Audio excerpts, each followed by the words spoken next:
Hey guys, welcome to Greenbean Fiction. So in today's video we are gonna see what if Deku had magical powers and had harem. Final. Before starting, make sure to hit that like button and subscribe if you are interested in MHA fanfictions. This story is Izuku the Warlock by Stillwell03. Now without wasting any more time, let's dive in. Leporidi, a race of rabbit people that tend to hide in the forest away from humans. These beings do not interact with many species and are more known for their heightened hearing and agility when needed. The females tend to be slightly taller compared to the males, who are slightly more built than the females. In addition, most Leporidi do not go over 180 pounds as a male and 150 pounds if they are female. Enjoy. 10 years ago, third person Pav. Daddy, look. A small child with red hair began running to her father with a big smile on her face. What is it, my dear? She held her shirt up to show her stomach with a name on it. I'm officially Izuku's property. She held great satisfaction in this, with her father patting her head to make her tail wag. Promise me this, Itsuka. You protect the young master no matter what. If anyone harms him, you will protect him even if it costs you your life. I will, Daddy. That's our family's promise, right? Back to the present. Izuku Pav. As we entered into mine and Mom's house, Himiko started to feel a bit of nostalgia from all the time spent here. It's so nice and cozy looking. Ochako and Najire started looking around with content while Abara started going towards my room. When she opened it, she was amazed by how many plants that were in it. Quite the selection inside here. Yeah, I use a bunch of them in my studies to see about any that may be useful for healing and averting others from areas. Thanks to some of my research, our agricultural works are amazing. I smiled at her before stopping Setsuna. You may not want to sniff that one. That flower gives a neuron toxin to reptiles that leaves them paralyzed for a week. She backs off with Itsuka coming in, starting to shake a little. Izuku, we might want to pick up the pace a little. I'm feeling a little tingly right now, and the urge to take you here and mark you as mine in front of these bitches. You seem a little tense, Itsuka. What's wrong, Ribbit? She starts lacing into Sue unintentionally. What's wrong is all you fucking bimbos around the one who's going to give me pups. She realizes what she did and tries to calm down. Sorry, Sue. Tonight's a full moon, so I'm not myself at the moment. I grab a few items with the chains to follow Itsuka out and to her home. I'll be back in a little bit. I just need to handle something. Himiko Pav. As they left, Melissa began to question what they were doing. What's with the chains? They're made of a special alloy that reduces the powers of werewolves that Izuku made some time ago. After the whole, he nearly lost his life when Itsuka didn't get home during a night of a full moon in time.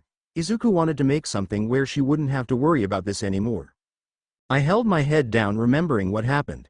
When everything was said and done, Itsuka locked herself away, ashamed of the fact she nearly hurt Izuku, saying she wasn't fit to be his protector if she's the one he needs protecting from. I didn't see her for about a week. He really cares for you all, doesn't he? We nodded at Tamaki, with Mei walking out of the house. I'll be back later. Where are you going? Mei looked at Ryuko and smiled. I'm checking out this village's forge. As a dwarf, it's my honor to see what they have to make myself better. She walked out with Inko, making dinner for all of us. Meanwhile, Izuku Pav.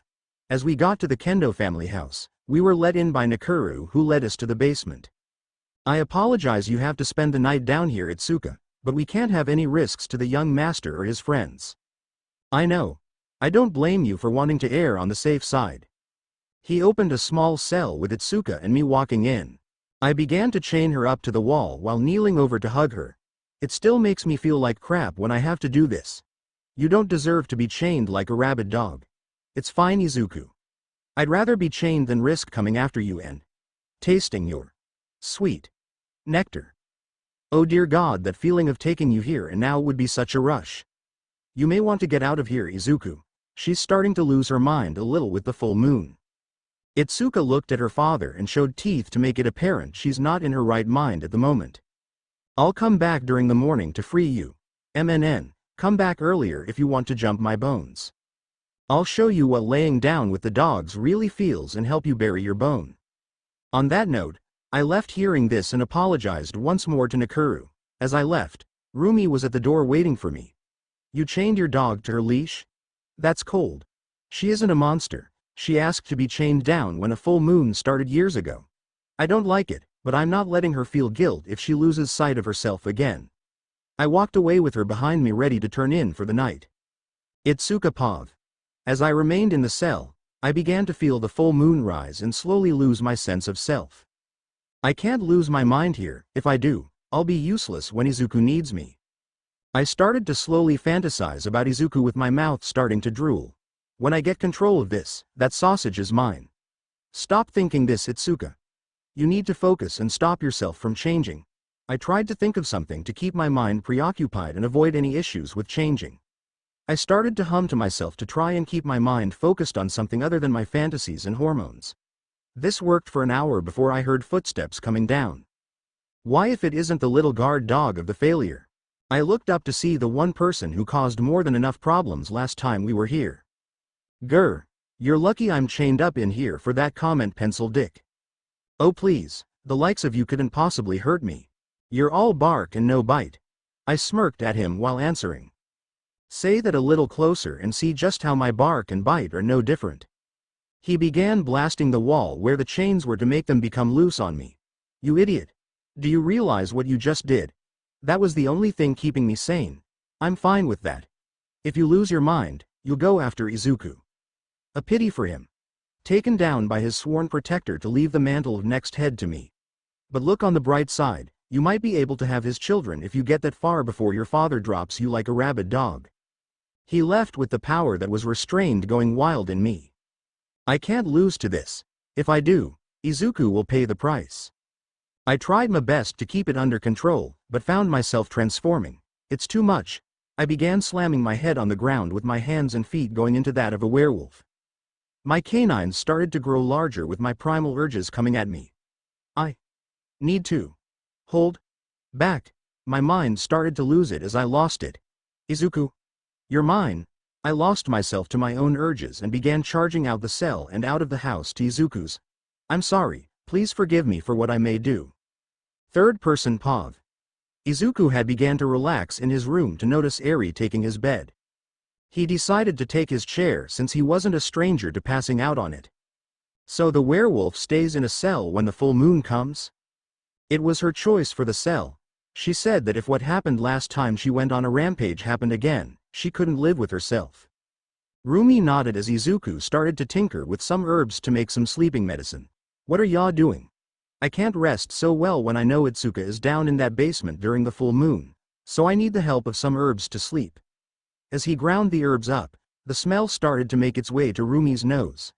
Smells nice. Thank you. This stuff is strong too. A full dose will put even a fully grown basilisk to sleep. Damn. Immediately, Rumi's ears started to twitch. What's wrong? I hear something running this way and fast. Can you make out what it is? Sounds like a werewolf. This can't be good. As Izuku was leaving, Eri woke up to see him exiting the room. What's going on? Something's coming. We can handle this. Screw staying here. I'm coming too. The three made their way out of the house with the sound of what was a creature on all fours close by. I don't like the sound of this. Izuku started to walk out before hearing heavy breathing and two eyes that seemed that of a wolf. He prepared to attack when the beast came out to tackle him to the ground. Mate. When the moon came out, Izuku realized who it was. Itsuka. How did you get out? Mate. Mate. She began to claw Izuku's shirt to get into the skin before being kicked in the face by Rumi. Easy there, wolf girl. You want to mate with someone, they gotta be in one piece. Izuku realized his chest was cut kinda bad with covering it the best he could. We gotta get her out of the area. She stays here, others will be brought into this. Tramp. Itsuka began looking at both Rumi and Eri like they were an enemy before coming at them. Eri stood in front with catching Itsuka and throwing her out into the woods. That worked. Good enough. Rumi, can you get me near where she fell? Gotcha. Eri, can you find Nakuru? He's most likely near the village head's home watching her. She nods as Izuku and Rumi leave. As they got close to the area where Itsuka fell, she began to ambush them by tackling Rumi to the ground. Grr, meat. Itsuka started opening her mouth to get a kick in the stomach to get her off. Your breath is horrible. Ever heard of brushing more than once a month? The werewolf girl snarled at her before going to a tree. What? Gonna mark the tree as yours. Itsuka picked the tree up, roots and all, as a means of a weapon. Oh shit, she's strong. She swung it for Rumi to dodge at the last minute before it came back to nearly hit her again.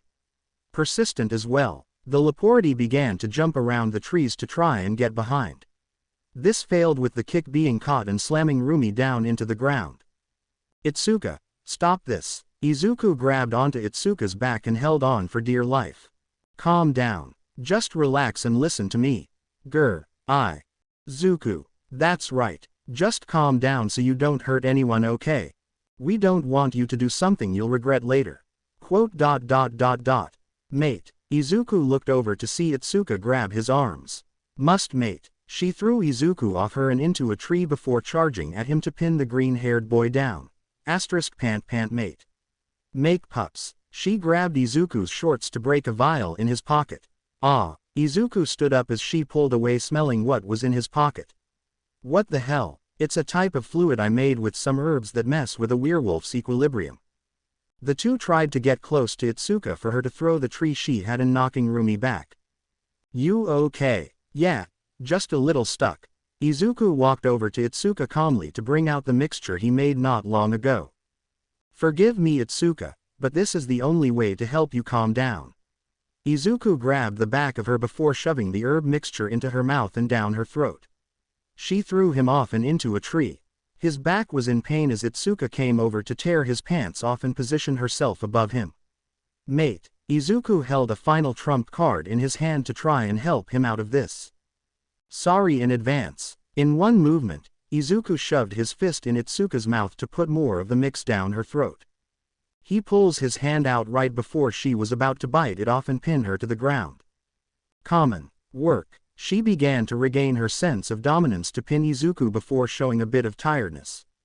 Sleep. Itsuka falls on Izuku, realizing now that she was naked along with him. Rumi, can you move? Sorta, but I'm still stuck. Izuku gave a sigh before he heard more movement. Who's there? Nakuru started to walk out of the bushes with Eri beside him. I came as soon as your familiar told me what. He stopped when he saw the position Izuku and Itsuka were in. Might I ask why the two of you don't have anything covering your lower regions? Long story, but do you mind getting me something to cover myself while I bring Itsuka back into the village? She's gonna be out for most of tomorrow morning as well. He agreed and gave Izuku some cloth to wrap around him as the green-haired warlock carried Itsuka back into town. The next morning, Izuku Pav. As I walked out of my house, I noticed Nito walking around, who seemed kinda shocked to see me. Nito, you bastard. Immediately after, Itsuka came over with pinning him to the ground. Do you have any idea how much crap you put Izuku through last night? She started to try to wring his neck with Tetsu holding her back. Itsuka, what happened? This asshole was the one that broke the chains holding me down last night. He's lucky everything worked out in the end, or we would have lost our village's next head. A head that will lead us to ruin. Nito started to argue this with Rumi grabbing him by his neck. You're the ass who let the werewolf off her leash when she needed to be on it. ? She let off a death aura with Nakuru taking him. We will deal with this. This has now become a diplomatic incident. So as of right now, action will be taken with him being brought to the head as a means to find out what to do. Best case, he'll be excommunicated. They walk away with Itsuka holding her head down. Izuku, about last night, I wanna apologize. You weren't at fault. To be honest, I should have done more. Both of us held out heads down before feeling someone punch the tops of our heads. Will the two of you just lighten up? Nobody died or got seriously hurt. I'm not proud I got beat by a rugrat like you, but that's life. Suck it up and move on. Rumi went to grab her things before looking over to me. I may swing by your city in the future to help your cause. Can you leave a room for me? I smiled at her and nodded. Sure. She started leaving with everyone coming over prepared to leave. As we walked out, I patted Itsuka's head for her to look at me. Just like when we were kids, you're mine, Itsuka. I won't let anything bad happen to you because of that. She started to blush at me. Why, you mean as your protector, right? I moved my arm to her shoulder for her to begin wagging her tail. Maybe more if you'd want to. Woof, woof. Magic rods as the name dictates. It is a magical item witches and warlocks occasionally use in cases where they need to call upon more magical power than they could normally use at given times. Since they can be very dangerous if used too often, only high members in groups of witches and warlocks can use them. They can also channel specific magical power if they are used by someone who understands the item well enough. 1. Ifrit unique entities that hold the power of fire itself in them. Very little is known about them other than they are depicted as beings with large horns growing out of their heads and live in areas of large volcanic activity or fire magic in the vicinity. In the past, some worship them as gods, with them being ridiculed as the gods of fire itself today by any who dare interact with them. Izuku Pav. As the day after returning from the village started, we heard a knock on the door for Najire to grab it. Everyone, the Laporti from the village is here with Shino, saying Mrs. Yaoyorozu wants to speak to us. I walked out of my room with a few notes in my hand before our rabbit guest smacked my back. So you're a bookworm kid. Not bad in all honesty, though did kinda expect it from how smart you were last we met. Rumi, why are you here? I said I'd come to hang with you lot, so here I am. Whistle, nice place you city folk got. I'm kinda jealous. Rumi kept looking around while Itsuka started to growl a little. I don't like her barging into our home uninvited. You don't like a lot of things. Sue states this with Setsuna looking at Rumi with agitation. I don't like her either. Rumi hears this to turn with Setsuna hissing at her. What, you wanna go, snake girl? I'll kick your ass. You're lucky I'm not in my real form or I'd swallow you in one gulp, floppy. Oh, you really wanna go, scales for brains? Bring it. Enough. Mina got between them to have them both death glare her. Shut up or die. I could swear I saw all the color in Mina's body go from pink to gray the second they looked at her.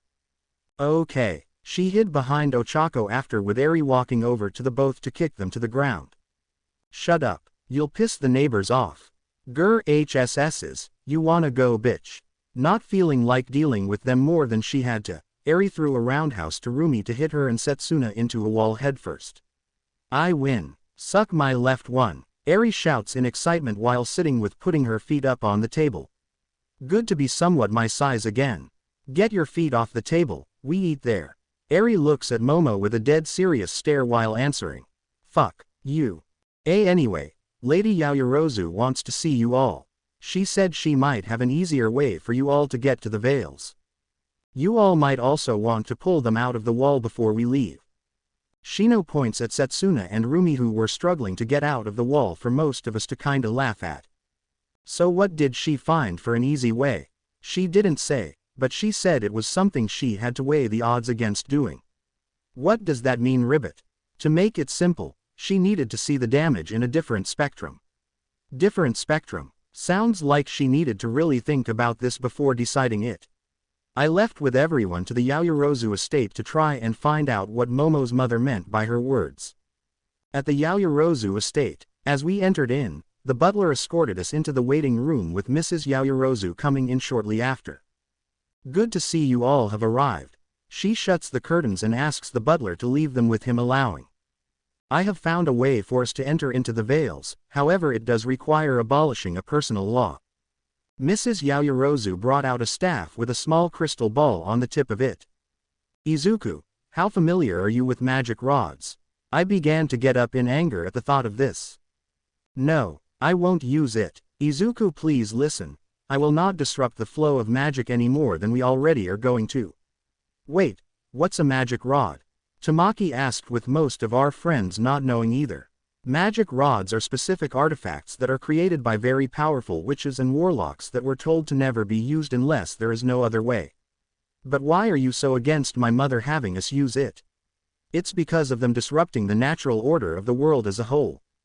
Everyone didn't know what I meant, so I started explaining a bit. You all know how catalysts work, right? Basically it helps us use magic by managing the magic inside us. That's not completely wrong. The way it works is it takes the natural magic of one or more of the 5 Vales that it is connected to and uses that energy at the max a person can use. Familiars act as a second person for this to be done. To understand the next part, consider a witch or warlock as a cup with the magic being water. You can hold a specific amount with it not affecting the Vale in significant ways. A magic rod is sorta like a bottomless cup that the world cannot naturally compensate for and takes this power from the earth itself. These tools alone can be used to cause volcanic eruptions, tsunamis, tornadoes, earthquakes, and plague where they're used. Because of this, the Magic Society as a whole put an end to using them and their production in fear we may upset natural order to a point of no return. Only if a situation is dire enough will they consider ever using it.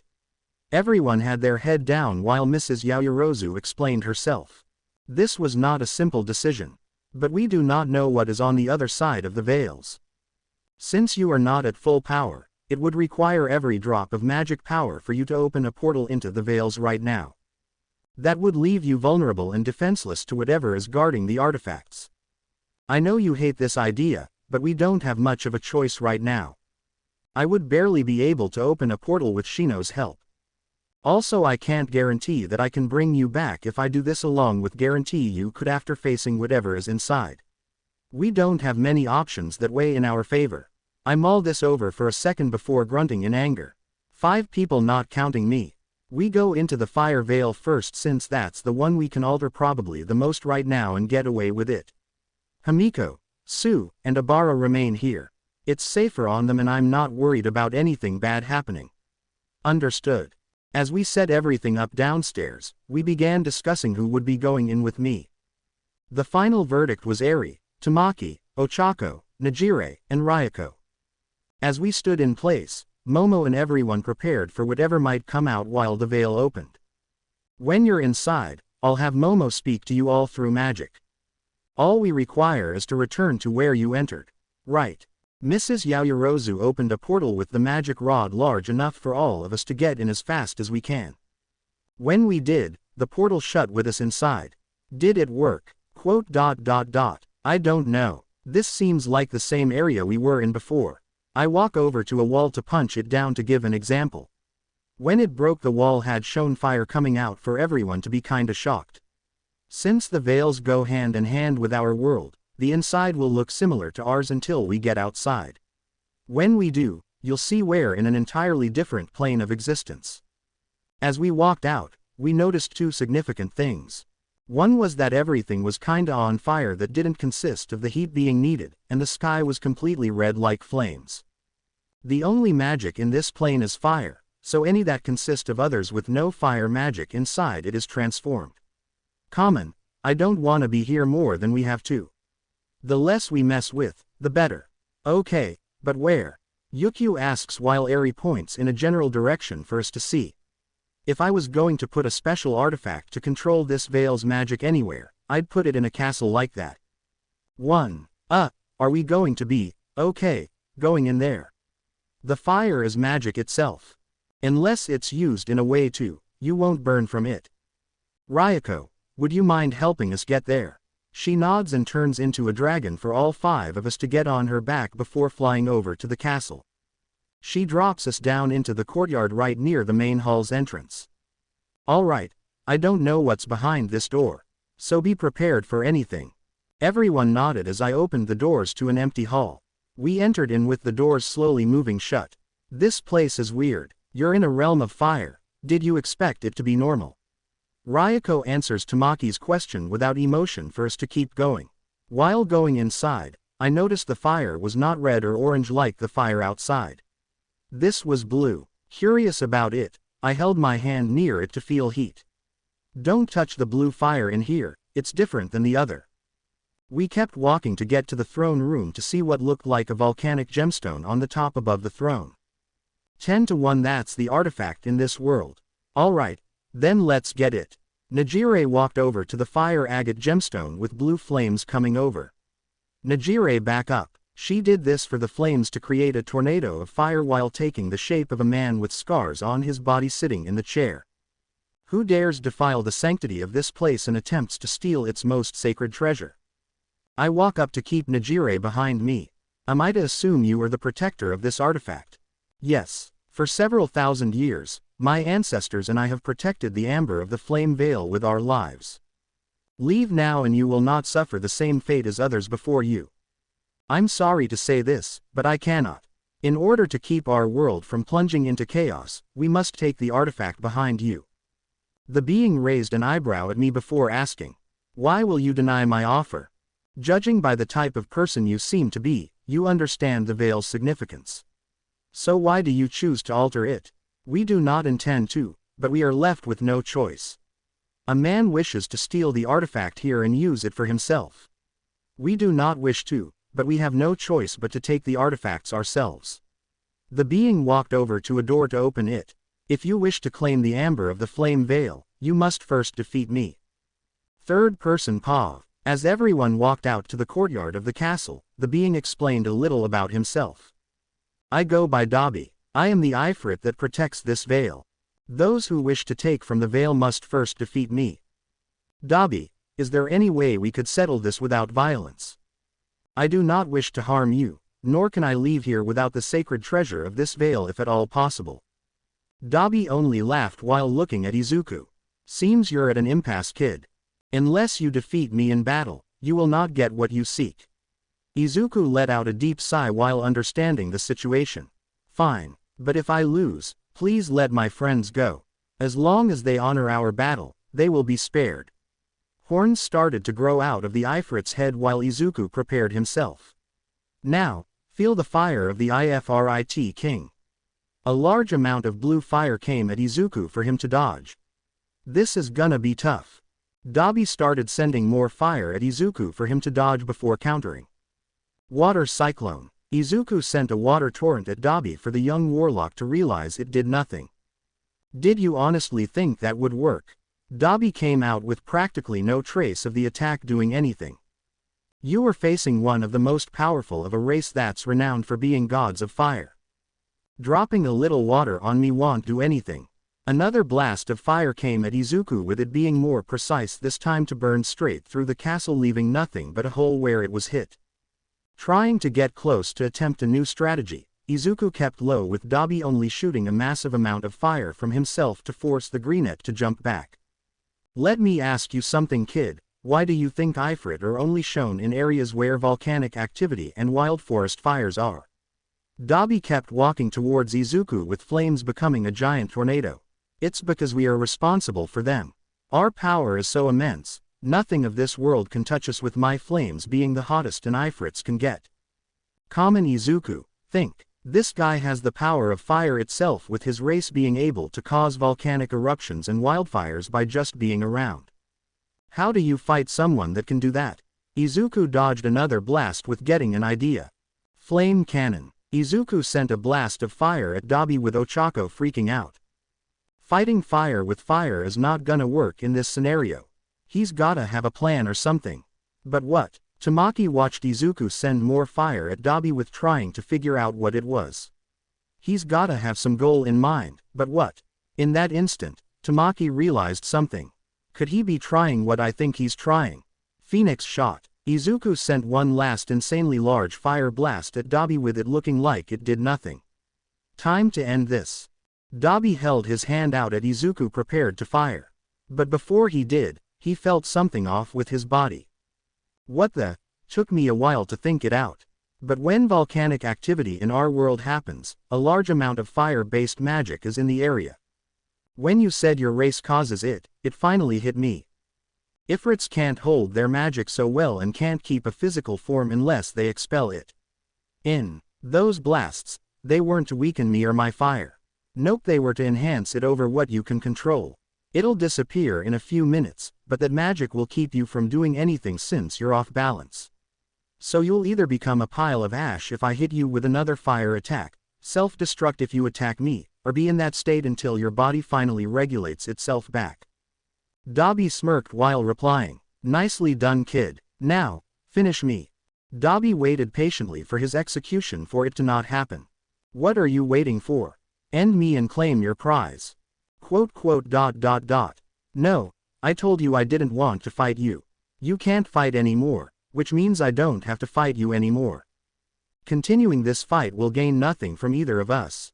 I have no reason to kill you, so why should I?" "Hey, so you actually didn't want to fight me to claim what you wanted? I guess you aren't like the others before you." Izuku walked over to pull some of the fire magic out of Dabi he injected in so he could walk around. When he was able to, the seven walked back to the throne room with Dabi grabbing the large mineral. Here, with this, you can control the flow of fire in this veil.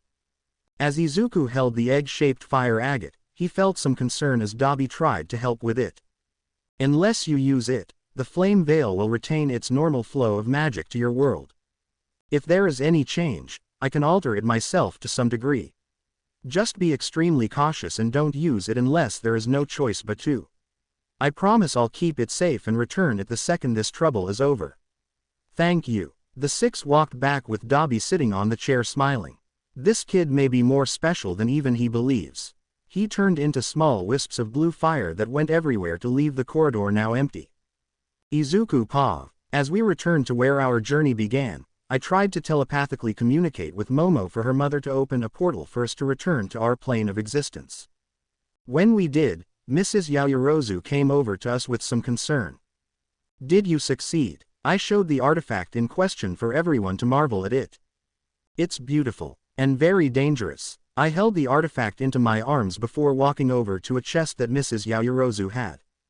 This will be with me until the threat is over, where I will personally return it to the flame veil. Until then, nobody touches it. While walking out, I grabbed the magic rod, keeping another dangerous artifact from being used. While in earshot still, I heard Kyoka speak of what I just did. What? Suddenly he doesn't trust us. So shameful of him. It's not like that, Kyoka. The veils are very dangerous to mess with. He probably is very scared we are tampering with the veil already too much. I'm with Mrs. Yaoyorozu on this one.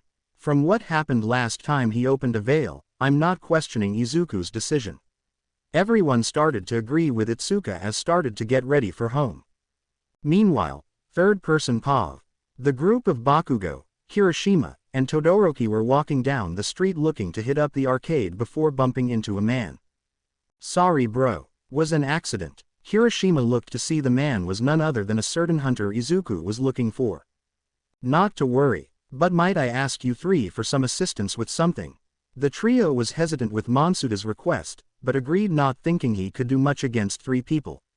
As he led them into a residential area, tentacles that belonged to a chimera pulled the three into an alley where they were knocked out.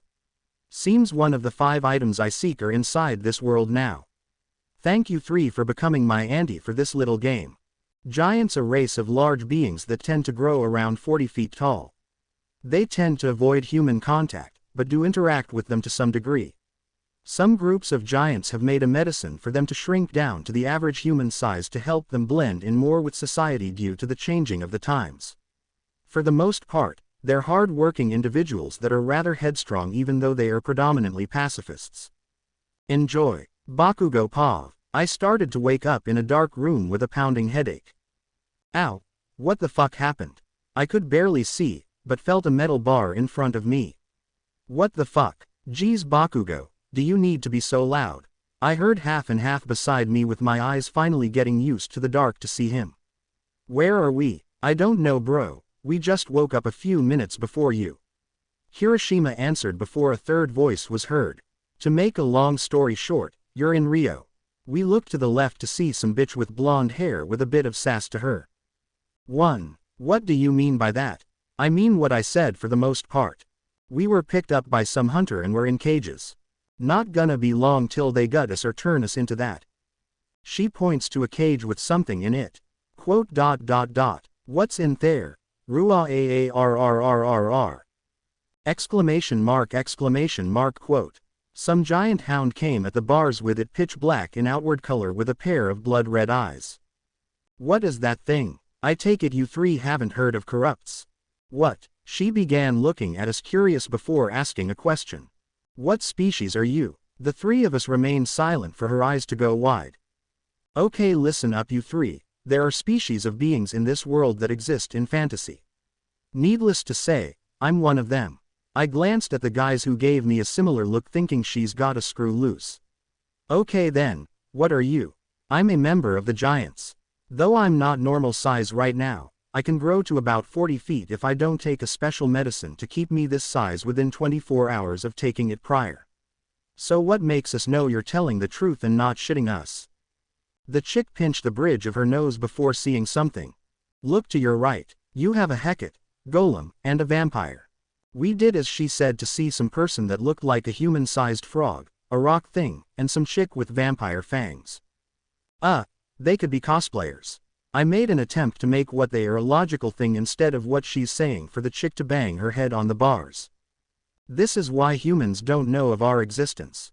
You don't open your minds to a possibility that there's more intelligent life than yourselves out there. Geez, you had to be next to 3 dunce humans. You wanted to come to this city to help that one warlock, and here you are in a cell waiting to be messed with like you're in some stupid horror movie. Great. She sat back blowing a strand of hair out of her face while Shitty Hair began to talk to her. We're getting off on the wrong foot here. Let's introduce ourselves and maybe make a better relationship than one we currently have. My name's Eijiro Kirishima, the guy with 2 different colored hair is Shoto Todoroki, and the mean grump is Katsuki Bakugo. What was that shitty hair? I'll fucking kill you. Relax man, I was just trying to lighten the mood a bit. He's right though. You are kinda a grump. Even more since Midoriya came into town. We started an argument before the girl came to the bars with a smile. You mean Izuku Midoriya, as in the next head of the Midoriyas in the Forest of Witches near here. We looked at her kinda crazy as she knew Broccoli Boy's name. My name's Yu Takayama, can you tell me everything you can about Midoriya? What are you his fan? He's one of the most powerful and respected warlocks out there. Who in the mystical world doesn't know of him? Wait, did she just say he was a warlock? As in the male version of what witches are. Seems you 4 are getting along quite nicely. We hear the guy from before come over with a smug look on his face. You son of a bitch, let me out of here so I can rip your fucking head off for putting me in here. As much as I'd love to do that, you 3 are going to be used for bait. Bait. The man started pulling his hat off and bowing to us. Ninjin Monsuda at your service. My friend over here is called Karuta Kyojin. As he stated this, some fat baldy came out of the shadows with some weird equipment. You said we were bait for Midoriya bro, what do you mean? I'm so glad you asked Mr. Kirishima. Wait, how do you know my name? I learned all your names and your history with the young warlock. Why do you think I grabbed you 3 in particular? We were silent while half and half asked. So why are we bait? You see, Izuku Midoriya has something I want. You 3 are going to be used as a trade for it. 2. I began laughing at this while talking the asshole down. You think the nerd's gonna give you whatever the fuck you want for us? He fucking hates us. You in particular Bakugo. We haven't been mean to him enough to make him have any resentment towards me or Kirishima. Shut it ya dick. Oh, I know he will come for you, for he has one weakness that I know he will not be able to avoid. And that is, he doesn't have any resentment towards humans. Unlike most species of witches, warlocks, or anything along the line, he doesn't hold any aggression towards the human race even after I stole his magic. He holds faith your species and ours will be able to coincide one day. Can you believe that shit? He started laughing while I asked him a serious question. What are you gonna do if he decides to say, fuck us and deny your offer? I'll unleash a horde of monstrosities on this city, kill anyone and everyone they can find, along with throw you 3 into the line. The blood will be on his hands. Look, just leave the kids out of it. They're innocent in all bang. Takayama was cut off by a gunshot. Filth has no reason to talk to me. You'll have your answer in the next 48 hours if he accepts it or not. Ta-ta. He walked away with the giant chick scared out of her mind. He's a hunter. What kind of psycho is he to hurt humans? I guess we'll be stuck here for a while. The next day, Izuku Pav. After obtaining the treasure from the flame veil, I put it in a secret pocket dimension that I can open up along with the magic rod. The portal doesn't take so much magic to open, but it's one where I can only open it and it's directly connected to this world. So long as I don't bring it out into this world, only I can touch the things inside the dimension. Because of this, I felt a little more ease knowing nobody is going to mess with it. Seems Todoroki, Kirishima, and Bakugo aren't here today. The next day during class, the 3 troublemakers weren't present with that kinda being strange. Did all 3 of them get something? Hope they're alright. Though Bakugo annoys me every chance he gets, the 3 grew on me along with our classmates. I know humans and mystical beings aren't the greatest for terms, but I still think we can coincide well if we just ignore the fact one is different than the other. I started glancing at Ochako to see her a little worried for the three. Seems she looks at them as some kind of friend as well. After school, as we walked out, we were met by Mei, Itsuka, Setsuna, and Najire. Hey you four, anyone seen Tamaki and Melissa? They were in during the first half of classes, but disappeared during lunch. When I asked a teacher, they said there was a family emergency with them. When Najire said, family emergency, a red flag popped up in my head. They're orphans. Something's not right. I don't need my nose to smell something that stinks. Let's go home. Maybe they're there waiting for us. We headed out with reaching about midway to our destination for Tamaki and Melissa meeting us halfway. We have a problem. Define problem. Tamaki handed me a note addressed to myself. Inside held a picture of Kirishima, Todoroki, and Bakugo in cells conscious from what I can tell with a note inside. If you want these three to stay alive, bring the treasure of the flame veil to the abandoned warehouse on the back alone tonight by midnight. Anyone follows or you fail to do this, and I will unleash an army of corrupts with your power inside them on the city. The choice is yours, Izuku Midoriya. Regards, Ninjin Monsuda. I found Bakugo and the others. I passed the picture and the note to the girls with them being horrified of what this man would do. He's not serious, is he? To be honest, I don't want to fight it. We need to discuss this with your mother Momo.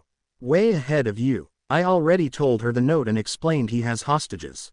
She's getting everyone together now in her home. Then let's head over there right now. We ran over to the Yaoyorozu estate with one thing in the back of my head. This isn't right. None of those three did anything to call this on themselves. Even if this ends well, I have a bad feeling something's off. At the Yaoyorozus, as we entered the home, we were met by Eri and everyone with Mrs. Yaoyorozu sitting in a chair. So what's going on? I passed the note and picture to Rumi and everyone for them to see what's happening. That no good lowlife son of a fucking bitch. Eri immediately ripped the note up in anger. Where is he? I'm gonna go shove my foot so far up his ass that he'll taste his own shit. Calm down, Eri. You going to meet him will only cause problems. We're on his terms here and can't do anything rash. Izuku's right ribbit asterisk. He said he had an army of corrupts. True or not, I don't feel right taking that gamble. Mrs. Yaoyorozu remained silent while thinking of what's best to do. So what must we do? Give the treasure to this man. Have you lost your mind, Abara? That thing can affect the natural course of the world, no way. But if we don't, he'll destroy the city with corrupts.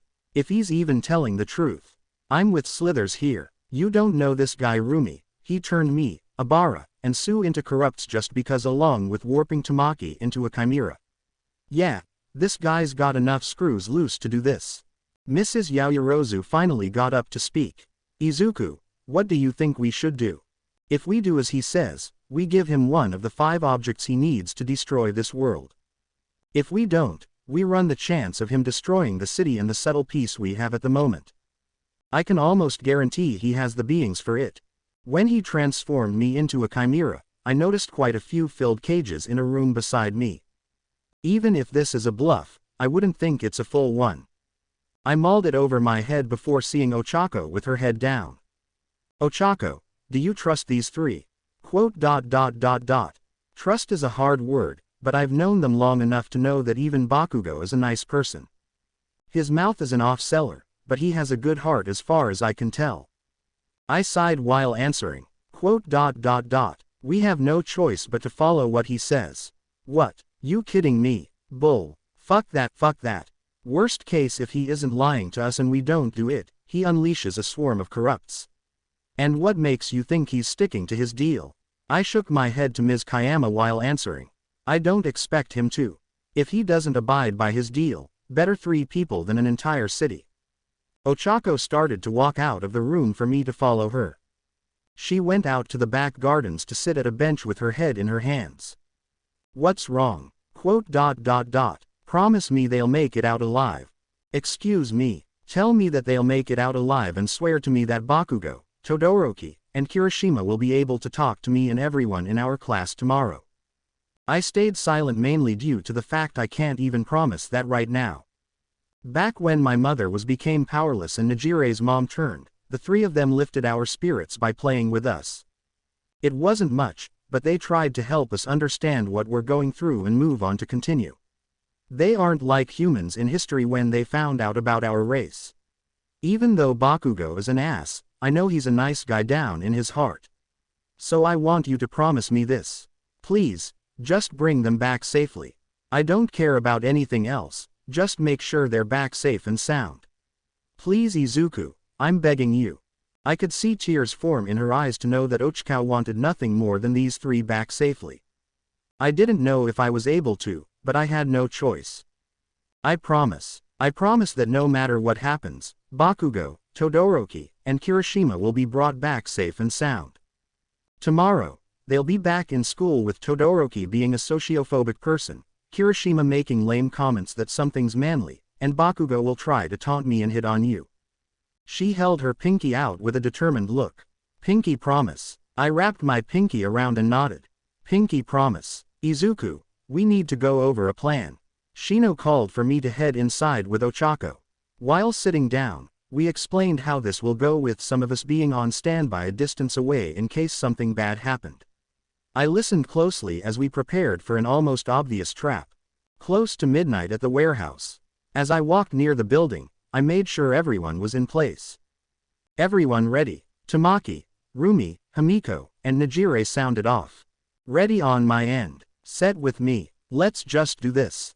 I'm ready whenever. We're also set in the building next to you.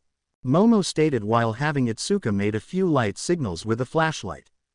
Alright, heading in. I entered in to see the bastard hunter with a large box near him. Good to see you Izuku. Monsuda, I brought the item you want. Now let my friends go. I pulled the treasure out of the pocket dimension I had to put in a case before sliding it over to him.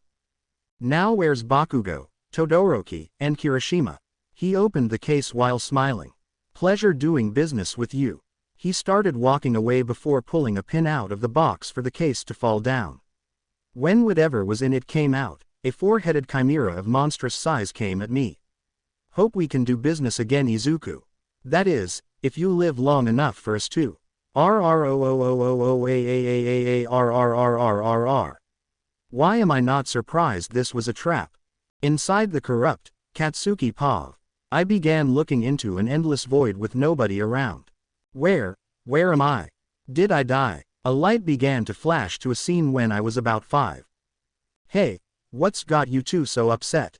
Bakugo, I don't think it's nice to do this. Shut up weird hair. The scene showed me, Kirishima, and half meeting Uraraka and Hato for the first time. It's nothing. They started walking away before I kicked a ball we were playing with by them. You wanna play with us? Having more than 3 people to play a game with is always a lot more fun. I wasn't accepting no for an answer as they went to walk away. Common, it's no fun if you just act like a bunch of mopey losers. What makes you know what we're going through? Hato shouted at us with tears in her eyes. Like hell if I know. I'm just trying to cheer you two up, so accept it and try to be a little happier ya jerks. We didn't know exactly what they were going through, but I wasn't backing down. Eventually they accepted with us knowing a little about them. The light changed to when we were growing up. We started to see Hato and Uraraka hang out with the Yaoyorozu girl more often with telling us they were busy. Eventually, some girl by the name of Ashido joined them with us just being kinda old friends. One day however, I confronted Uraraka in middle school during our 3rd year. Uraraka, can I talk to you? She looked at everyone else before they nodded. We got a distance away before I laid everything bare. So any chance we could hang out sometime? Just the two of us. She seemed confused before I shouted what it was. As in a date, Uraraka immediately realized this before holding her head down. I'm sorry Bakugo, but I don't think that's a good idea. Why? It's complicated. Why is it complicated? She tried to find the words before commenting. Look, you're a nice guy and if things were different then maybe. Unfortunately I just can't. You're dodging the question. Why can't you? She walked away after this saying that she's sorry again. I was fit to be tied as this transpired to punch a wall. What's so fucking complicated that you can't? The light went dim as it showed Kirishima, half and half, and the blonde tied up along with me. What the hell? Bakugo. I started to hear someone shout my name. Todoroki. An image started showing in front of me with the shrub there. Kirishima. Can any of you hear me in there? I tried to move with no luck as some kind of weird pitch black hand went to attack him. I know you three are in there. Let me help you get free of this. Get free of what? I don't get what's going on. As this happened, Uraraka showed up with some pink thing that looked like Ashido wearing some strange clothes. Just stay right there, we'll help you. Uraraka. I tried to move with no effort attempting to stop what's happening. Oh, wake up. I shouted at the three for them to slowly groan awake. What happened? Never mind that now, we gotta get out of here and fast. Whatever happened, we need to stop it and avoid hurting people. I tried to move as best as I can with seeing the shrub run up to us. I'm sorry if this hurts. He sent some kind of weird fire for all four of us to begin burning in pain. What is this? It hurts. Whatever was happening made the screen show us at a lower level with the shrub holding some weird glove to the screen. Please let us be in time. The area we were in started to turn white before all four of us began blacking out. Before I did, however, I noticed a bunch of people walk in that looked kinda weird. Some of them I knew, while others were just straight up freaky that I didn't. What the fuck? I collapsed with only hearing some voices after that I could barely understand. Several hours later at the apartment complex, Izuku Pav. As we put the four that were inside the chimera in the house, I began to realize from the magical essence and the supplements on the woman that she was a member of the giant race. Are the guys going to be okay? I looked over to see Ochako a little worried with a few ice packs. They're tougher than they look. Seeing a bit of side effects due to having more magical energy than their bodies would normally hold will happen with them feeling rather lethargic for a week or two, but they should make a full recovery. That's a relief. Now comes an issue though. Eri points this out while looking at us. They found out about what lies this world tells them along with seeing us and perhaps finding out about us all prior to coming here. I'm not thinking saying it's all some kind of pipe dream is gonna work. And I don't think the cannabis and alcohol method is gonna work like last time either. Itsuka states this while trying to think what to do while keeping herself on guard in case they try to attack or suffer different rebounds than we anticipated. Bakugo started to wake up while tasting the inside of his mouth. Gross. What's that taste? Refined magic. Not the greatest taste in the world. Kyoka passes a bit of tea for the blonde to drink it. So I'm guessing none of what happened to me was a dream.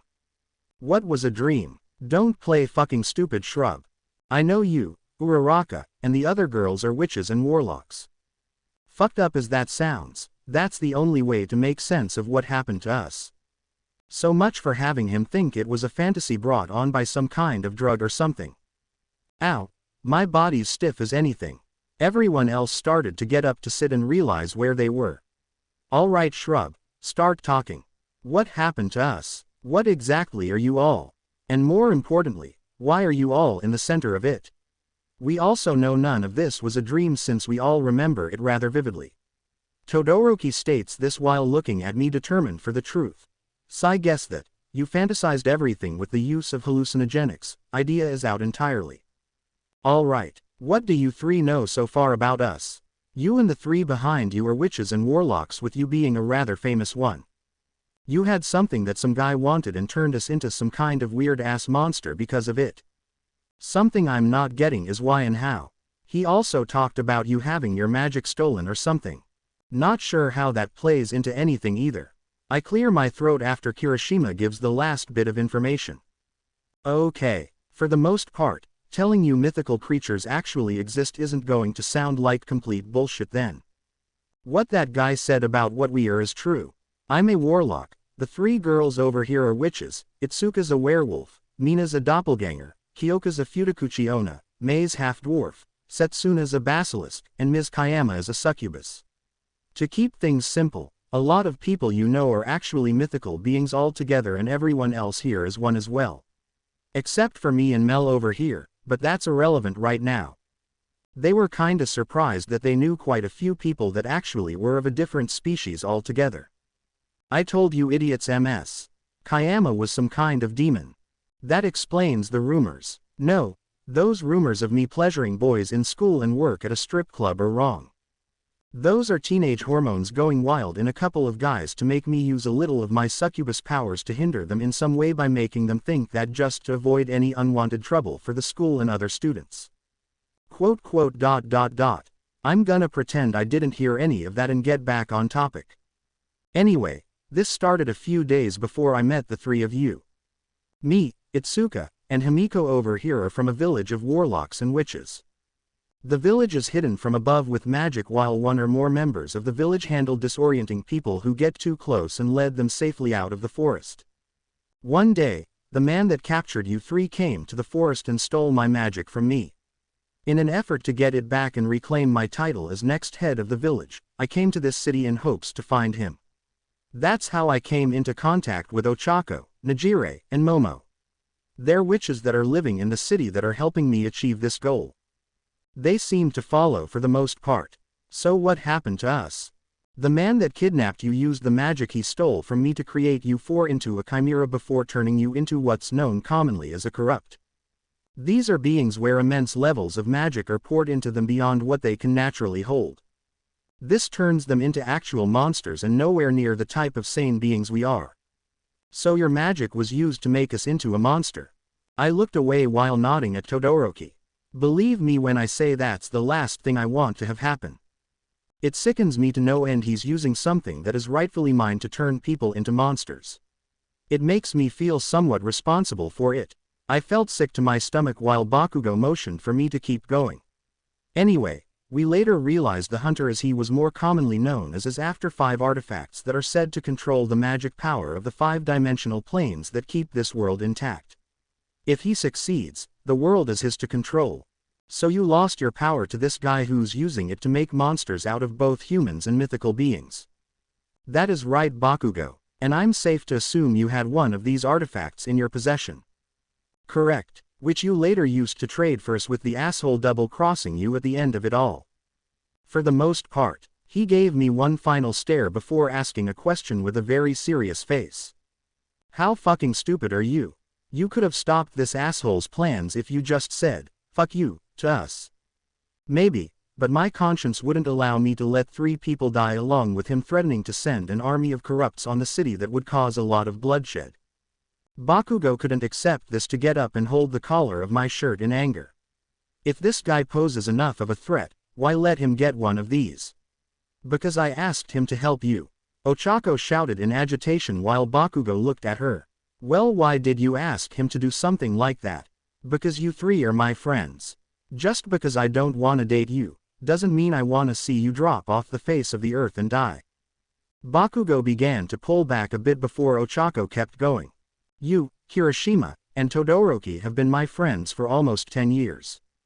You helped me and Najire when a hunter stole my mom's magic power and made Najire's into a monster. Though it was a monster that did this, I still blamed humans during that time. You 3 helped me see past the fact that your race is nothing but murdering monsters and allowed me to open up to you all slightly. So of course I'm going to do this. Why else would I ask my future husband to save a self-centered arrogant son of a bitch like you? Wait, did she just say her future husband? Kirishima states this while I explain. A little while ago, I became engaged to Momo, Najire, and Ochako. It's kinda a long story, but what she says is pretty much true. Nobody said a single word for a solid minute until Bakugo pulled me outside. Let's go. You and me gotta talk. He opened the door before slamming it shut for us to be out in the night.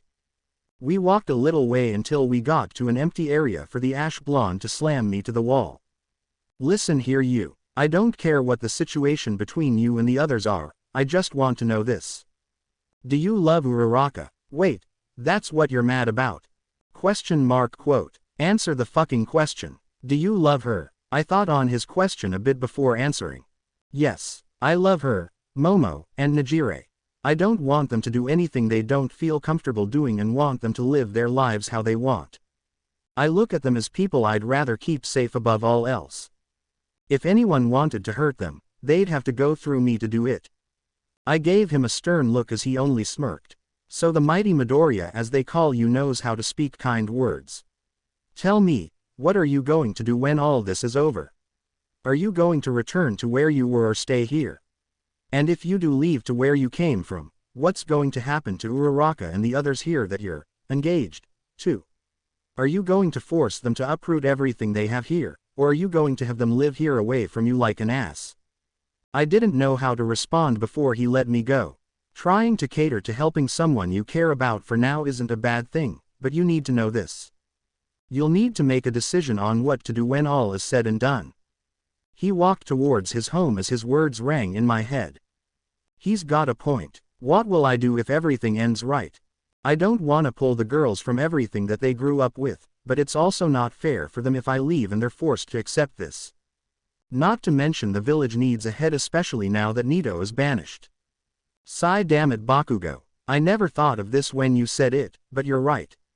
What is going to happen when all of this is said and done? First things first though, I need to find a way to stop the danger we're in right now. I walked back to the house with Kirishima and Todoroki already gone. Everyone was already asleep besides Ochako. What are you still doing up? I wanted to thank you. It means a lot to me that you saved the three. I smiled to make her blush before running to me and kissing my lips. Ochako immediately ran into her room with a smile growing on my face. That was nice. My smile immediately came to a frown after remembering Bakugo's talk with me. This is gonna be a serious problem when the time comes. I shut my door before heading to bed, trying to think on the next course of action. Leviathan. Long ago, this creature was deemed one of the most dangerous beings that ever lived in the ocean. The image is that of a giant sea serpent that even gods feared. It is believed to be extinct by almost all, but rumors say that the beast had a completely different goal when it went missing from the world. Enjoy. Izuku Pav. A few days had passed since my talk with Bakugo, with there initially being no actual disturbances happening. Considering the amount of danger that's been happening over my time here, this was unsettling. However, this wasn't what had me in a bind. It was Bakugo's words that really took its toll on me. Though he could have worded it better, he had a point.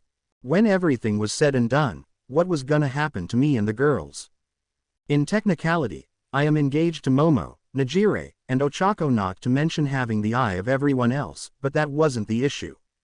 When I would get my powers back, I'd become the rightful next head again. If that would happen, I'd need to return home above all else. So that left me with two options. Break off the engagement first to live separately, or accept it and have the girls live in the village with me. If I went with the first, that would tarnish the name of the witches here, as people would think I thought less of them and slander their good names for no reason. But if I went with option 2, the girls would have to uproot their entire lives just to live with me. No matter how I saw it, they'd be suffering. Midoriya, can you please read this line for us? I got up to speak while thinking on the options I had. I damn them emotionally, or I damn them publicly. This is like picking the lesser of the two evils. It sucks. Thank you, you can sit now. I sat back down with Bakugo passing a piece of paper to me. I opened it and read what it said. When are you getting the next of those element things, and which one next? The bell rang for us to go and get lunch.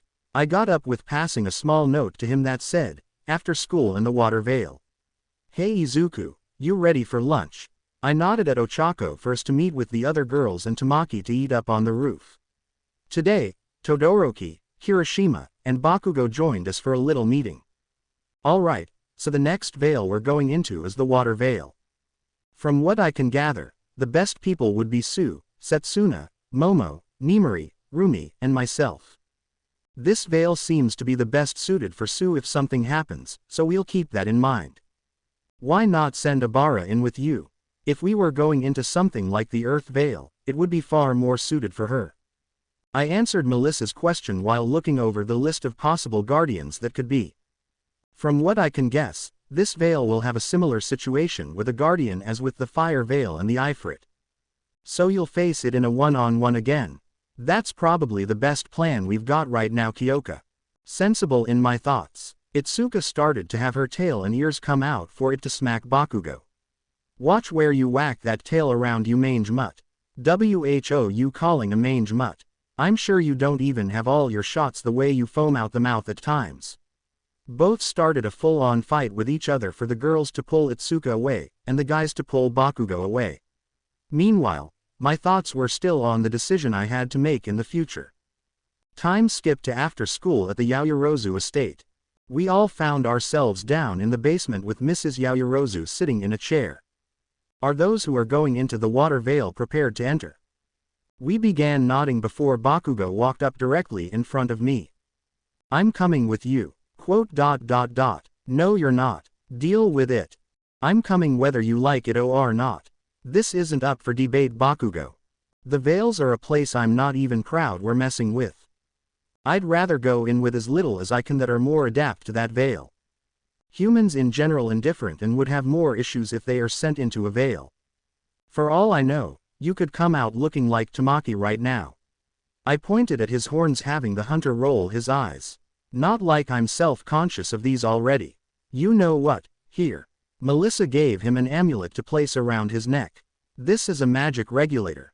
In short, it allows you to travel in areas that are rather high in magic, such as some ancient temples where godly entities that alter the magic around them. Bakugo looked down at the amulet, not sure how it does it. Hunters carry things that help them take down targets that cause problems. I'm not a fan of how they do some things, but I respect the fact they can fight beings that are beyond any human comprehension. Mrs. Yaoyorozu points this out while we stand in the center of the room. Once it opens, get in as fast as you can, Bakugo. The less time it's open, the less magic is needed to hold it and the less of a threat something crawls out of it. Whatever. The portal opened with all of us heading in as fast as possible. When we got in, I looked around, seeing it was the same as the fire veil but with a blue tint instead of a red. This is bullshit. What kind of stupid trick are you playing? Shut up, you stupid human, before I kick your balls off. I had to keep myself from laughing hearing Rumi say this. Alright, let's go outside and you'll realize just how different this place is compared to the real world. Once we got outside, Bakugo looked up and saw that things were without a doubt different. What the? The sky above us looked as if we were currently underwater, with large amounts of water traveling around us as gravity-defying streams. It seemed to be all moving away from a specific place. Can almost guarantee you that the area we're looking for is that way. I point towards the area the water is coming from, seeing it's far away. Setsuna, any chance you can give us a lift? She smirked while agreeing. Gladly. How the fuck is Snake Girl gonna give us a? Just shut the fuck up and just go with shit, you stupid Pomeranian. Both Rumi and Setsuna shouted this as latter got a distance away from us. Whatever you do, Bakugo, don't look me in the eyes when I transform. I could actually kill you. How? Revealing that you're wearing a crap ton of makeup to hide some ratty ass skin, Rumi cut him off by a kick to the head. Oh, you done? He began grumbling before we turned to Setsuna. Ready. She started to transform to her basilisk form, leaving Bakugo speechless. Oh yeah, I've only seen your mom in her basilisk form. You look very pretty. She blushed a bit before liking me with her tongue. What the fuck is that thing? Setsuna had her face pointed at him with her eyes shut before smacking him over the head. You could at least be more polite to something that can eat you in one gulp, stupid Pomeranian. You're lucky I find human meat dirty and not repulsive. Alright, let's head out. The longer we're here, the more of a chance we have to mess with something. Setsuna put her head down for us to jump on before slithering down to where the water was coming from. Third person POV. Setsuna began nearing a mass of water with everyone on her back.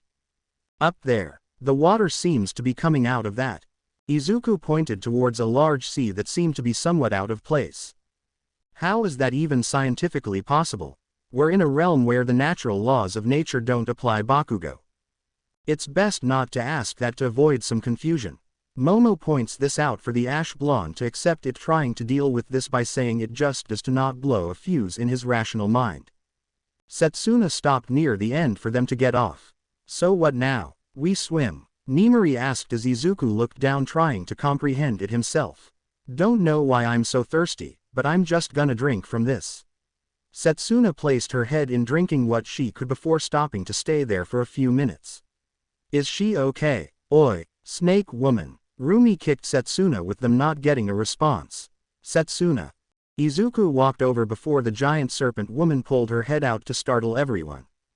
I can breathe. Ah. Izuku jumped back having a mini heart attack while the basilisk girl transformed back into human form. Everyone, we can breathe under the water.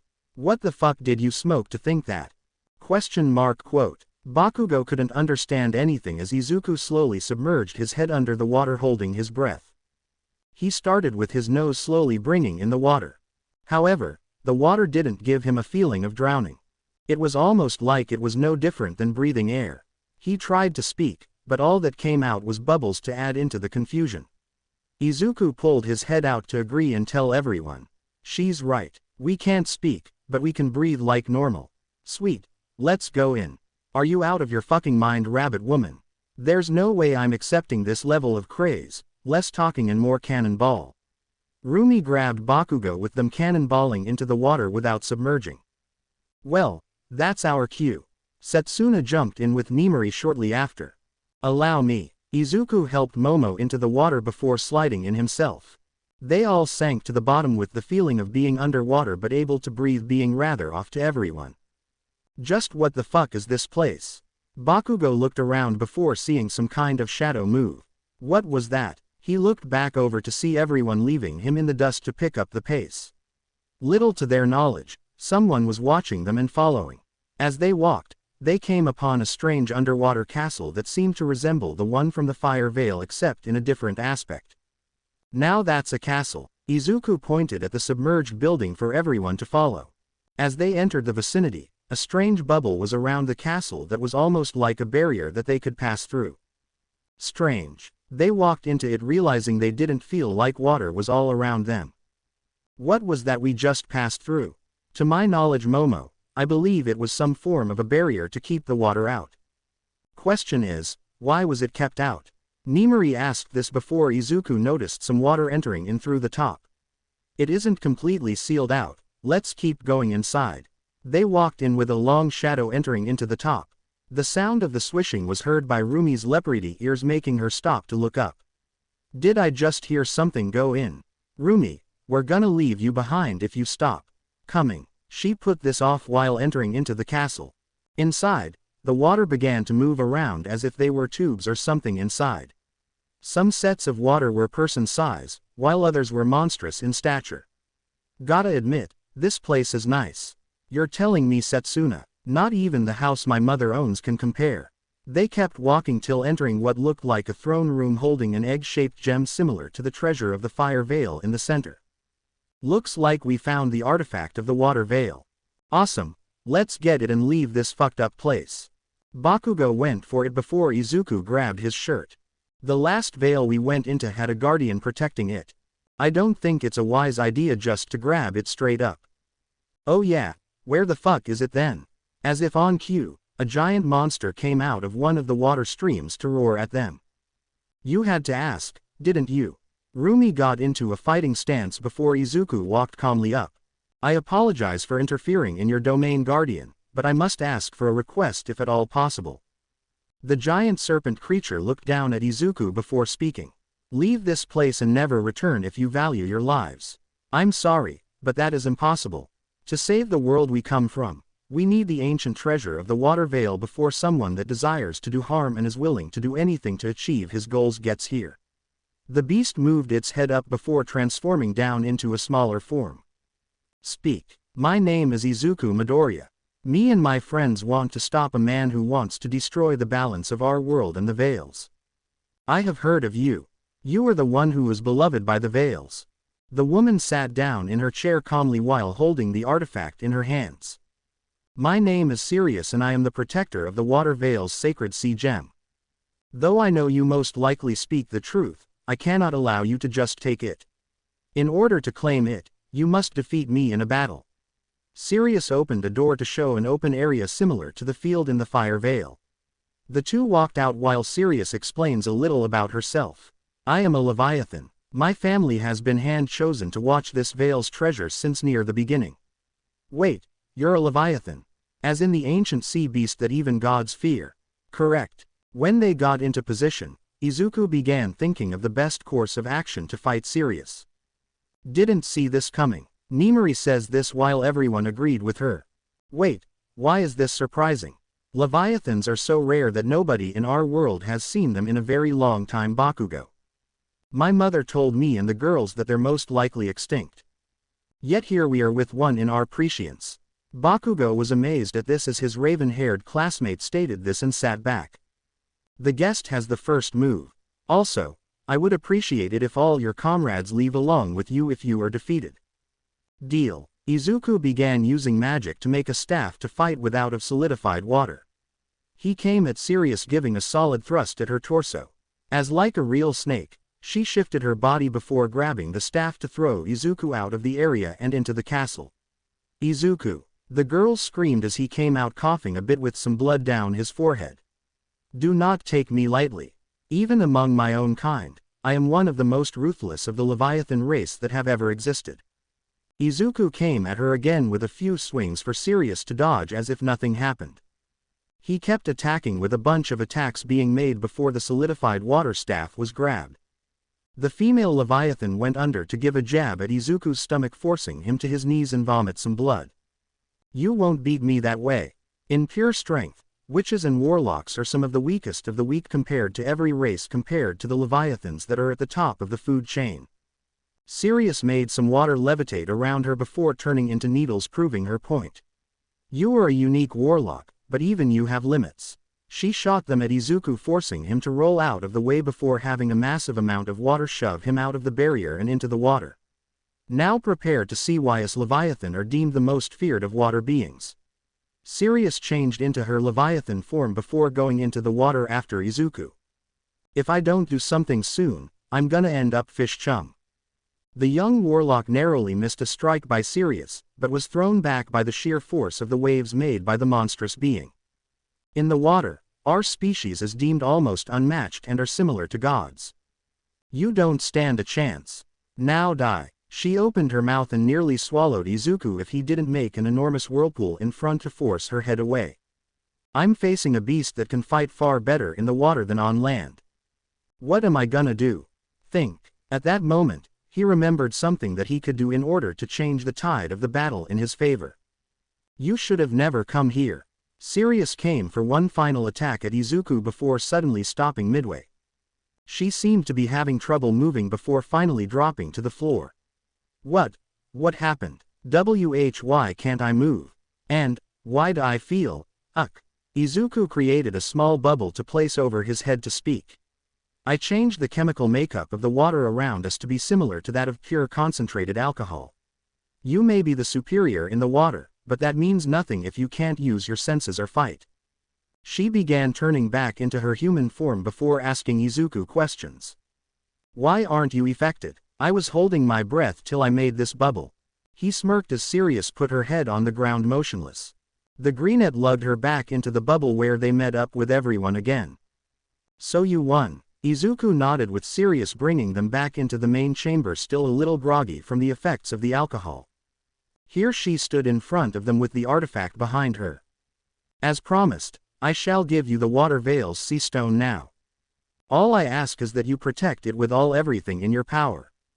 Izuku nodded while answering, I will, and when all said and done, I will return it here in hopes to restore everything to what it once was. Sirius smiled before reaching for the stone. As she did, however, she quickly shoved Izuku a few feet out of the way to hit the ground. What the foo? Before Rumi could finish her sentence, several shots were fired at Sirius, leaving gaping holes in her body. The scene played in slow motion as she fell back, going pale, seeing a man in a dark overcoat in the distance. I gotta hand it to you. If it wasn't for that fancy trick of yours, I might have not been able to sneak up and do this. Monsuda walked to the podium, grabbing the artifact in his hands. You bastard. Izuku began getting up before having a barrel of a loaded gun pointed at his head. Not so fast. One little slip up, and you'll be following Little Miss Leviathan into the grave. That includes if any of you move. He looked at the group who were beyond enraged. I'll take my leave now. Oh, and Midoriya, I've already grabbed 2 other artifacts, leaving only the spirit veil left. I also learned from them that if a veil's protector is killed during some event with the artifact is taken, the area will collapse in on itself, purging everything that doesn't belong, trying to stabilize itself. Ta-ta. He left with the veil starting to shake and fall apart. Damn it. What now? Run. Get over to the portal area now. Izuku got up before seeing Sirius on the floor motionless. We can't help her. We need to leave now or else we'll be in no better of a situation. Izuku nodded at Nemori's comment before dashing out the castle, seeing the water rise up into the sky, allowing them to move at faster speeds. Setsuna turned into her basilisk form for them to hop on and head back to where they started. All the while, the veil was falling apart at the seams around them. Hurry. Once they got to their destination, Izuku asked for Mrs. Yaoyorozu to open a portal quickly, with all of them coming back just as the veil collapsed in on itself. What happened? Everyone was panting for air as Izuku spoke. Monsuda got the artifact and killed the protector. The veil collapsed in on itself after. Damn it. It gets worse. Shino. He already said he has every one of the veil's artifacts, not counting the one in the spirit veil now. Whether that's true or not, we need to assume the worst and make a plan for the fifth and final veil. If we don't reclaim this one, I'm scared to guess what will happen to the world as we know it. Reapers, beings that resemble the walking dead that seem to travel around and loom over, beings that will die in the very near future. Though their power and prescience is rather common, Reapers hold a unique skill to force people to see into their past life and witness all their tormented memories from start to finish, along with distorting them in some occasions. If you see your past with them around, you can go mad with grief or hatred from what they show you. Enjoy. Izuku Pav. Few days passed after our failure in the Water Veil. The village head decided to make a council meeting in order to speak of our next move. You have failed, Izuku Midoriya. How pitiful. A man with a robe covering his body and face who lead the hunters spoke, with some witches and warlocks defending me. At least he's tried something. What has your group done? ? He's the only one going into the Veils with his group in order to fix a mess one of your hunters made. I'm starting to think this one hunter isn't the only to fear. You watch your tongue, witch. You dare insult me again and I will have your head. I'll take more than your head if you wanna insult how we do business to fix one of your faction's mistakes. A large amount of bickering came between the hunter leader and some of the witches and warlocks in attendance came into play, with all of us being rather irritated during this. However, I noticed this now bothering one person in particular to make her voice heard. Silence. Everyone stopped dead in their tracks when my grandmother spoke. Okay, that was a little scary. Tamaki mentions this as I explain a little about my family. The Midoriyas are well known for our skill in magic. But one member of our family in particular can defeat opponents with her overwhelming magic and even erase them from the face of the earth if she wanted to. That is my grandmother Chuman Midoriya. Counting my mother's generation and me, she's deemed the most powerful witch in all creation. Whoa, that's cool. Ochako's eyes went wide, realizing just how strong my grandmother really was. Fighting among us won't solve the problem. Unless we deal with this rogue hunter, neither side will be able to succeed. It is true that a hunter is the one responsible, but his actions shouldn't cause blame for other hunters who are trying to save people. Yes, my grandson and his group has failed, but none of us at the moment are faring any better. Unique beings affiliated to the Veils are attacking around the world with no success on our end for finding an end. Even if Izuku's group were to get an artifact, that wouldn't solve the trouble these creatures are causing. Everyone listened and understood that this had nothing to do with one group in particular and turned their heads to us again. What is the situation after finding out the words you were told about the other Veils? I recomposed myself in front of my grandmother before speaking. After the failure to take the Water Veil's treasure, we attempted access to the Earth and Wind Veil to be physically unable to open a gateway. It was as if the plane did not exist at all. We then attempted to open the Water Veil again for the same thing to happen. It's safe to assume that what Monsuda said to us was true. That still doesn't explain why he needs the Veil's treasures. If they collapse, then the world falls to ruin. The head hunter explained this when the tale of the man and the Veils came back to my head for some reason. I think I might know why. When witches and warlocks are young, we learn of a story along with the Veils. One of a man who nearly destroyed the world for his own desire for change. So you're assuming this guy is doing this for a nursery rhyme? Best I have at the moment, sir. Other than that, I have zero idea why he wishes to mess with the veils in such a way. Be that as it may, we must succeed in obtaining the Spirit Veil's treasure if we hope to hold any chance in stopping whatever we are facing. I nodded with Mrs. Yaoyorozu coming towards us. We will be holding only 4 in this veil. Izuku, Najire, Tamaki, and Eri will head in within 10 minutes. Use that time to prepare. We walked out of the area to gather whatever we need and calm ourselves for whatever we're going to face. So you're going into the Spirit Veil next? Kirishima asked with Todoroki and Bakugo beside him being told they had to wait outside the meeting room being humans who know about what's happening and only that. Yeah, I'm not proud of that being our next destination. But right now there isn't a choice. Either we grab the artifact, or we fail. It's one or the other. Both Eri and Najire were a little saddened as well knowing this came to what it did do to us not being able to grab and hold on to the other 2 that we couldn't. Midoriya, I'm sorry you had to give up that one treasure in order to save us. Todoroki seemed a tad bit ashamed in himself while I reassured him. It wasn't your call to get captured or give the treasure of the Flame Veil. It was Monsuda's and mine. Don't beat yourself over it too much. I began to get up and walk towards the basement we've been doing the journeys through the veils from. Before I did, however, my grandmother came up to me alone. Izuku, may I have a word? Yes, ma'am. She seemed different than normal. Almost concerned if anything. You already know of the tale of the 5 veils and a single foolish warlock who dared defy the laws of nature, correct? Yes. Well, there's a few parts we left out of the tale. The warlock was one of the members of the 3 families that made our village. The forgotten family called the Rizumu. He dared to go after what he shouldn't and created a mess of the world. Just like you. This warlock had special abilities that no mere witch or warlock could ever dream. So the tale was about a dark time in our houses and refusing to tell the name as a way to prevent people from knowing the truth of what happened to not discourage people. Correct. Secrecy is a good thing to hold sometimes. It helps people avoid mindless destruction and persecution over something others had no part in. I started to think about this before grandmother continued.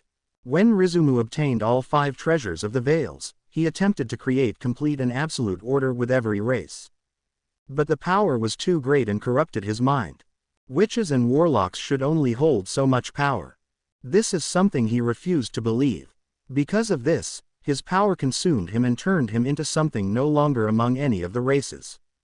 A corrupt, worse, he became an immortal walker forever doomed to walk the earth unable to die. Rizumu's life essence itself was tied to the veils. Thus it refused him to pass on so long as this world was alive. The drawback of doing this had plunged the world into absolute chaos and created the Hunter Society as a means to prevent innocent people from being hurt. Eventually, he was banished along with his entire family from the village. Never to be seen again. The treasures, most likely what you are trying to obtain. His notes stated they seemed like living eggs full of magic. The family themselves. Rizumu left his wife and daughter not long after. They obtained an alias with none of us knowing anything after whether the family's alive or not to this day. Thank you for telling me this. I walked away unsure what to do if we failed again this time. If the first time this happened caused the Hunter Society to be formed from the amount of danger, what'll happen if this happens a second time? Few minutes later, the 4 of us stood in the center of the room with everyone around us. Is everyone ready? Mrs. Yaoyorozu asked for the 4 of us to nod. Once you enter, be ready for anything. The portal began opening with me leading us into the Spirit Veil. Once we entered, the area around us seemed rather off. Where the mansion of the Yaoyorozu estate stood was now no different than the remains of a building that looked to be abandoned for a long time. Let's get going. We need to hurry before Monsuda gets here. While leaving, we noticed the open sky above us having a green tint with the area looking like something out of an old site that held ruins. This is nothing like the last few. I'm gonna fly up and see what the area looks like. Tamaki flew up sprouting wings from the incident prior having them remain. Looks like there's some kind of labyrinth or something to the left of us. Couple miles out give or take. He flew down retracting his wings. Alright, let's go. We began heading to the location hoping to find some way to find the treasure and get out quickly. As we arrived at the entrance, we noticed Monsuda walking and beating us to the punch. Great, The jackass beat us. We may still be able to beat him to the treasure area. We just need to pass him in the maze.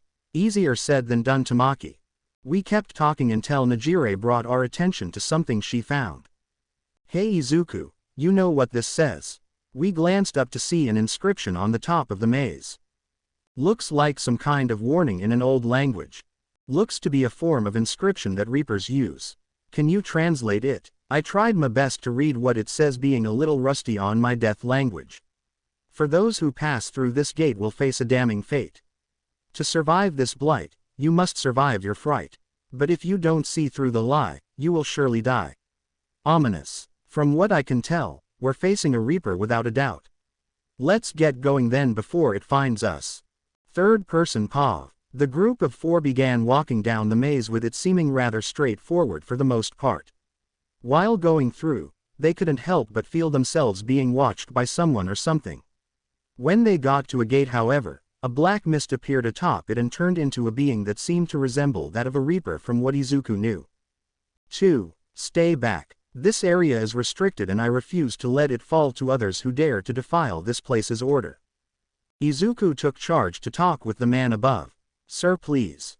Allow us passage inside. I promise you as one of the next village heads that none of us will do harm to the Veil or you. If that is true and you wish to continue, you must pass the test in front of you. If you fail, you will die. But if you pass, you will be able to enter into the center of the maze. Eri began getting annoyed with all the talking to begin walking inside. Let's just get this over with so we can go home and avoid that idiot getting the treasure of the Veil again. She walked through the gate to disappear shortly after. Where did she go? My guess, Najire, this gate has some special properties. The trio began walking towards the gate's entrance, stealing their nerves for what is to come. Alright, let's go. They started walking in for everyone to be transported to different places altogether. With Tamaki began to see an old church that was on fire. The smell of cinders and burned flesh entered into his sinuses for him to realize just where he was. It can't be. Tamaki, it's good to see you again, my son.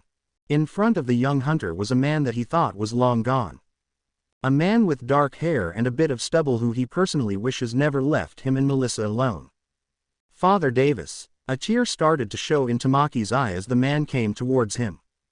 It's been a while, my son. How have you been, father? Tamaki began walking towards Father Davis before hearing a gunshot. He glanced down to see his shoulder was hit by a bullet. It seems you've failed not only us, but your comrades as well. Tamaki fell to his knees. The feeling of hot lead sank inside his body. Ah, damn it, so this is the test. You failed me, Tamaki. You were supposed to help us, and you did nothing but stand outside. You and Melissa are nothing but failures in the eyes of me, Sister Diana, and the children of our orphanage. With Najire found herself walking the streets of the city with no exact aim. What is this place? She continued walking until an all too familiar sound called out to her. Najire. Hearing this, Najire went pale, turning slowly, seeing her deceased mother standing behind her. Mom. Her mother smiled at her for the blue-haired witch to run over and hug her. Mom. As she embraced her, the warmth she knew from long ago was there, along with the heartfelt happiness they both had for one another. However, something felt off about this to Najire. She couldn't put her finger on it, but all her instincts were telling her to get away from her mother. It's a shame I had to die. Najire immediately felt an electrical current inside her body, sending her far back into a building. For a miserable girl like you. Mrs. Hato smiled while showing a current of electricity in her hands. Is this the test? Najire slowly got up before having another attack of lightning come at her. She dodged this one with both staring the other down. To think my own daughter has yet to master our family's very own electrical current control. With Eri began to find herself fighting a man with black wings and a plague mask in what looked to be a molten hell. Blow for blow, the being matched her, with it seeming almost impossible for her to get the upper hand. They pulled themselves back, seeing the other not giving an inch. It's been a while, hasn't it? The man stood straight to straighten his tie he was wearing again. Eri. You were always a good girl growing up. It truly was a pleasure helping you become the greatest Oni in hell. She didn't show it, but Eri felt happy to hear these words come out of the man. Well, I'm just happy I was able to have you as my father. Chisaki. She got back into a fighting stance, smiling in remembrance of her time growing up with Chisaki in the underworld.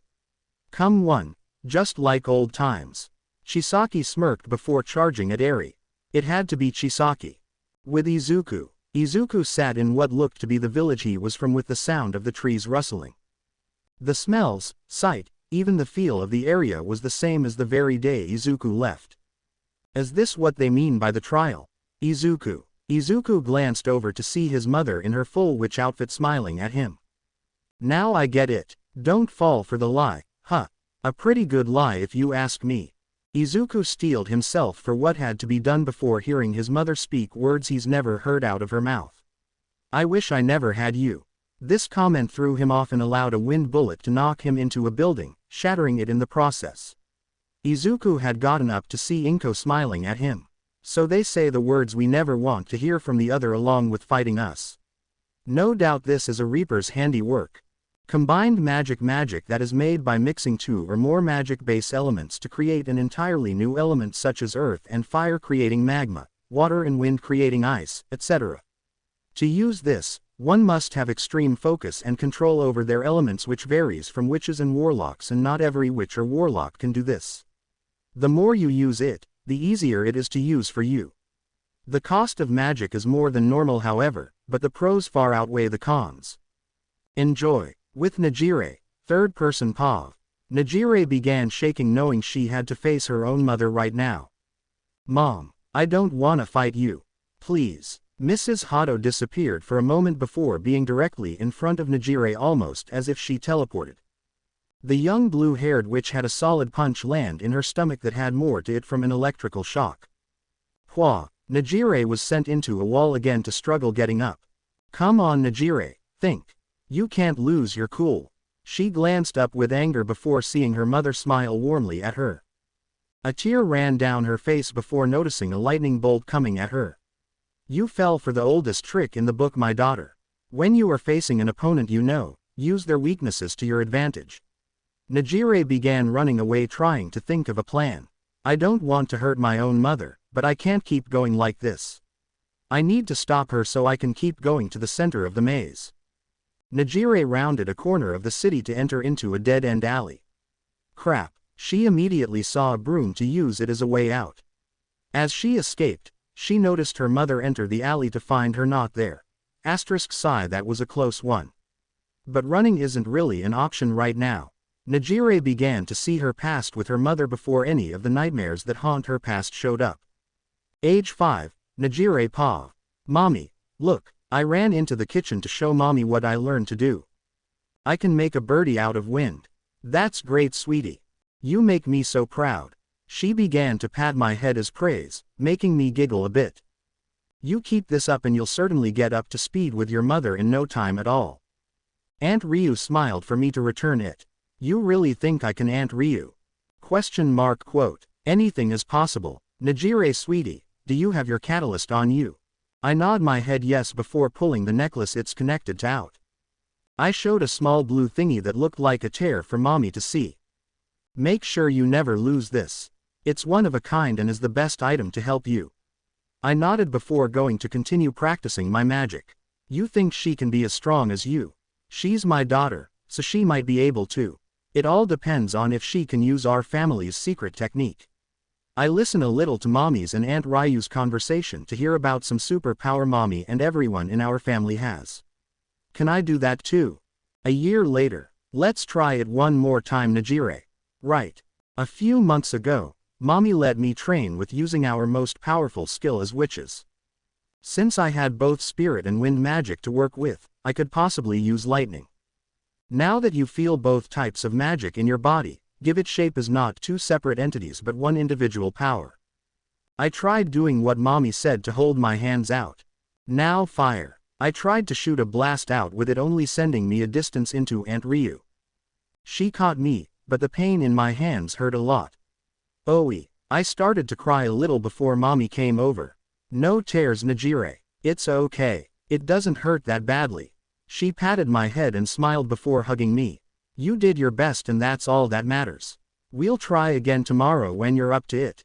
Okay, mommy. I began standing up again to smile at her before running back to the house. Try not to go too far ahead, Najire. Back to present, third person Pav. Najire was pulled out of her nostalgia by a bolt of lightning coming at her. She glanced behind to see her mother coming at her on a broomstick with lightning arcing off her. Did you truly think you could escape me? If you did, you're more foolish than I believed, child. Najire looked in front of her to pick up the pace to try and outrun her. This did absolutely nothing as Mrs. Hado came at her as fast if not faster. I can't shake her. I'm gonna have to do something to slow her down. Najire started to use wind magic before creating a small twister in her hands. Tornado. She sent it at the older witch for the small cyclone to become a raging disaster. This was deflected however with little effort. How did you? Whined Slash. I knew where the tornado was coming from and destroyed its circular pattern like it was nothing. Damn it. Soul Fear. Najire sent a spirit-based attack now for Mrs. Hado to accept the hit. Truly depressing. When will you learn that your attacks have zero effect on me? A small black flame was created in her hands before Mrs. Hado continued. However, my attacks will without a doubt cause damage. Fear Flame. The black fire was shot at Najire who was trying to dodge. Unfortunately, it was able to catch on her broom forcing her down. Pull up, pull up, pull up. She went right into the concrete with the broom taking a large portion of the fall, but she still tumbled a bit and was scrapped up. Pant damn. Pant, I forgot about that attack. Mrs. Hado flew down to stand in front of Najire. Lightning Cage. She casted a combined spell to trap the both of them inside. Now that your escape routes are gone, you have no choice but to face me head on. Najire stood prepared for a fight knowing she had no other choice or chance if she didn't. She began using her magic to create slashes of wind that she sent at her mother. These were easily dodged with a kick to Najire's side being done as a counter. The young witch went barreling into the edge of the cage where she felt the electricity run through her body. Fight me for real. Hold nothing back. Najire coughed up a little blood while getting back to her feet. Nightmare Mist. She sent a purple smoke out in hopes to dull her mother's mind for it to only be countered by a tornado the older witch made. Is that truly all you have? That wasn't my attack. Najire found herself behind her mother taking in all the air she could before blowing it at her mother. Sylph Breath. The attack sent Mrs. Hado into the cage with victory looking as if it's in Najire's grasp. However, her mother used her electricity as a means to impact the cage and not get hurt. How is that even possible? I am able to stand on it due to this cage being made with my magic. If it was made by somebody else, I would not be able to stand on it right now. Should have figured it wouldn't be that easy. Mrs. Hado jumped off the cage to body check Najire into the cage again to send electricity into her. The back of her clothes were singed before falling down to the floor. This wasn't the end however, as her mother grabbed the young witch by her hair to slam her face into the cage again. The electrical current flowed through her body again before being pulled out to look at her mother. How weak and foolish you are. Not only can you not use my power yet, but you are dying to this electrical field. She was slammed into the cage again and finally able to scream in pain. Ah, you are pathetic, Najire. It is a shame that the likes of you are my own flesh and blood. She let go of Najire who glanced up to see a powerful electrical current in her mother's hand. Sky so dark and bolts so bright, give me the strength to rid my enemies from their mortal shackles and bless them with divine lightning. Oh no, not this. Najire started to grab her mother's leg in hopes to stop her with it being to no avail. God's terrible lightning. A giant lightning bolt came down at Najire illuminating the area before everything went dim. In the cage held Najire severely burnt and not moving while Mrs. Hado looked down at her daughter with no emotion. How pitiful. She started walking away as Najire's mind went to the day she lost her mother. Age 7, Najire Pav. Mommy. I ran to the door only to see Aunt Ryu there. Where's Mommy? She looked away from me before telling me. I don't know. She was taken. I didn't know what she meant, so I asked. What do you mean? Where's Mommy and when can I see her again? Aunt Ryu held her head down crying a bit. She went on her knees to hug me. Sniffle, I'm sorry Najire.